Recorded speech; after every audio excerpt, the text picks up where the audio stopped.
Super Bowl week, it's finally here. Players, coaches, media, fans all met here at Footprint Center tonight to discuss and get a glimpse at what potentially could be in store for the big game, but also they had a little fun.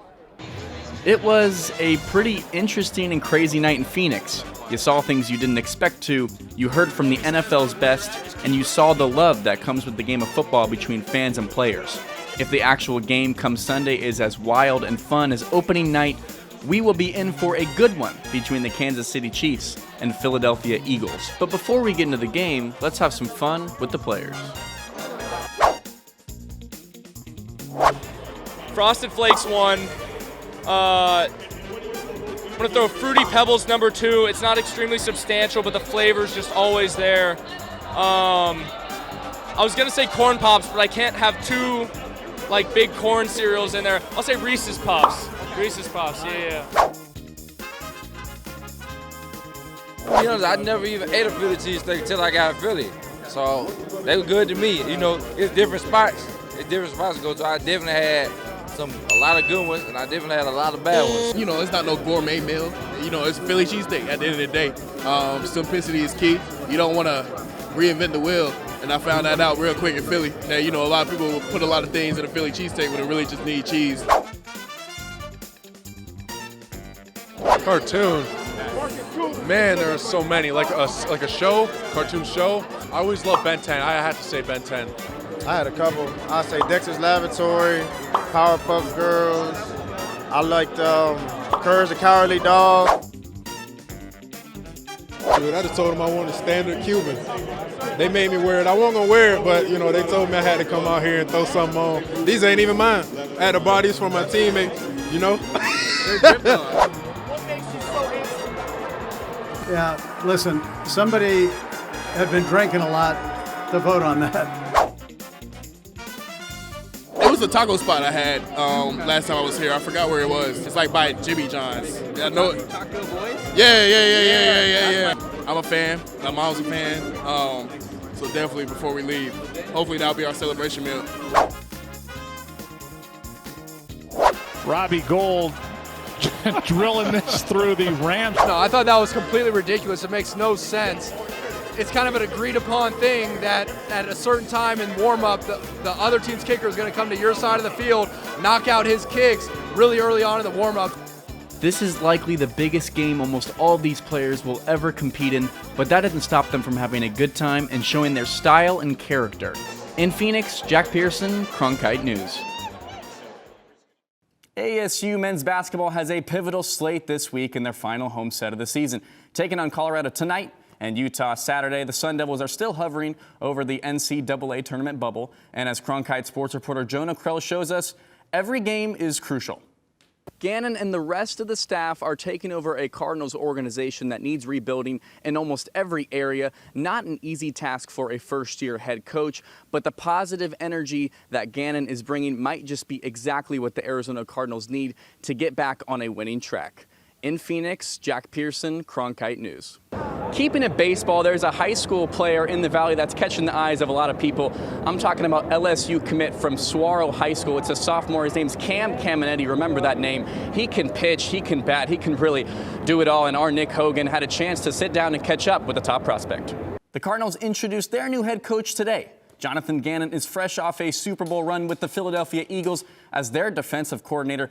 Now he takes over a franchise that desperately needs to turn things around. Cronkite sports reporter Olivia Eisenhower gives us a closer look at the Cards' new coach. And I'm tired of it. Monty not happy. UCLA, however, is happy to be in the Sweet 16. The second-seeded Bruins tip off against 3-seed Gonzaga today in the NCAA men's tournament. Dylan Andrews, a Compass Prep High School alum out in Chandler, is playing for the Bruins. He shares how his time in the Valley helped prepare him for this sweet, sweet experience. Turning to high school hoops, the Brophy Broncos took on the Boulder Creek Jaguars last night in the boys 6A state semifinals.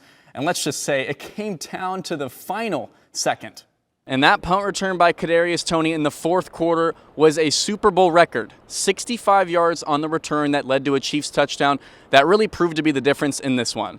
Well, yeah, Sam, if you're Sean Aguano right now, how can you not start Trenton Bourget after he led your team to victory over the 21-ranked Washington Huskies at home. That was probably their biggest win for the program since Oregon back in 2019 when they beat Justin Herbert. He was just so solid in that game, Bourget was. He made quick, good decisions with the football, got it into the hands of his playmakers out in space when they can make plays after the catch. So Pac-12, USC, UCLA on the move, conference in shambles. It's the worst conference in football, right? Well, maybe not so much. How about 5 teams in this week's AP Top 25? That's more than the ACC, Big Ten, and Big 12. The Conference of Champions may actually have a championship caliber team this season. Let's start with the 6th-ranked USC Trojans. In anticipation of what's to come, I'm joined by Ana De La Cruz, who was just inside the clubhouse and spoke to some of the players and coaches. This is a team with a lot of excitement, some new talent. What was the vibe inside the clubhouse? The Arizona Cardinals are finalizing their new coaching positions. The latest addition is Nick Rawlis. The 29-year-old becomes the youngest coordinator in the National Football League as the Cardinals' defensive coordinator. He says his age doesn't matter. It's not an advantage or a disadvantage. He just simply believes in putting the best product out on the football field. Even when the sun sets here in Mesa at Dobson Ranch, the fun and golf seems to never end. A lit-up golf range, activities all around, seating, restaurants, food, everything you can ask for is here, and that's why these Arizonans love this place so much. Think of it as a cheaper and more convenient Topgolf. Tonight's a big game for ASU men's basketball as they take on 4th-ranked UCLA at Pauley Pavilion. The Sun Devils are focused on maintaining the momentum off of Saturday's buzzer-beater win against Arizona. This is a big game for ASU. As the Pac-12 tournament starts next week, ASU is still fighting to make the NCAA bracket. Last time these two teams faced each other, UCLA dominated, beating the Devils by 12. Carroll and the Diamondbacks have agreed to an 8-year, $111 million contract extension. The deal is the largest guarantee for a player who has appeared in less than 100 games in the major leagues. The 22-year-old was drafted by the D-backs in the first round of the 2019 draft. As for his thoughts on the big contract, he says he understands the trust the team has for him. The madness is here. It's March. You know what that means. Upsets in the first round are bound to happen. Let's find out what the Cronkite Sports Bureau thinks. First round major upset. I got Colgate beating Texas. Everybody thinks Texas is going Final Four. Colgate's knocking them out first round. Raging Cajuns. Let's go ASU winning tonight and then beating TCU. Easily Drake over Miami, and I'm not talking about the Canadian rapper. I am talking about Drake, the basketball team. They're one of the most experienced teams. Ty Jackson not able to win the face-off, but his brother Dylan Jackson is there trying to retrieve it back for Arizona State. He does. Kamunsis dumps it off to Ty Jackson, who's looking for his brother in the middle. Instead, redirects to Kamunsis at the top. Sillinger in there, and it was a nice chance for Arizona State's Jack Jensen. He's not able to put it in. Kamunsis slap shot bounced around off Arizona State's pads. Not able to redirect it in was Dylan Jackson. Kamunsis again in the middle. Now Ty Jackson looking for his brother. Instead skips it over to Sillinger, who finds Jackson, and it's a goal. Great goal. What a feed. And Dylan Jackson is the one who retrieved that pass from Sillinger and is able to put it in. Arizona State 3-0. Sillinger with a goal and a pretty assist there. That was a great pass. Finding Dylan Jackson just right with an open net. All you do is tap it in. 3-0, quality power play from Arizona State. You said it right. Just a quality pass that got through 2 or 3 Lindenwood defenders. There was no chance once that pass got through for Trent Burnham, the goalie of Lindenwood, to stop that one from going into the back of the net. It's 3-0, 1:54 to go. Arizona State in control of this one and not looking like they're going to stop anytime soon, Ryan. No, not. And if you're a Sun Devil fan, you love to see them actually converting on a power play. We talked about them not being the best on the offensive side when they do have the numerical advantage, but taking advantage that time and finding an open man right next to the goal. And Dylan Jackson, great goal. And doing well this entire game, just keeping their foot on the gas, not letting any pressure off this Lindenwood team.